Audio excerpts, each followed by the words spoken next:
Edu, cara, eu vou na mesma linha do CH, sabe por quê? Porque a gente já, cara, bom, faz 18 rodadas que a gente tá aqui buscando uma justificativa, buscando uma palavra, um comentário daquilo tudo que tá acontecendo, né? O que a gente tem que fazer é realmente isso que fez o CH, quero até parabenizá-lo, porque a gente viu que o pessoal correu, lutou, estão lutando, né? Estão lutando demais.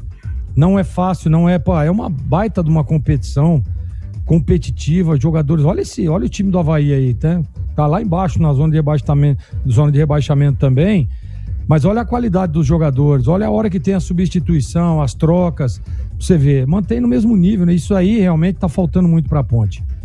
Eu ouvi o Zanardi falar antes da partida, né, de que tem a esperança de que tem essa votação amanhã, de que as coisas aconteçam e os jogadores precisam disso o mais rápido possível. O Murilo falou exatamente isso também agora. Então, é a única solução, não tem outra alternativa, né? Como é que pode? Acaba o jogo, os caras já desligam os refletores. Isso é desespero, não é? Batista falou em economia, mas isso é desespero, porque é uma situação realmente dramática para um baita de um time, para um time gigantesco, de uma torcida maravilhosa, e a gente tá vendo aí a situação que tá a Ponte Preta, né?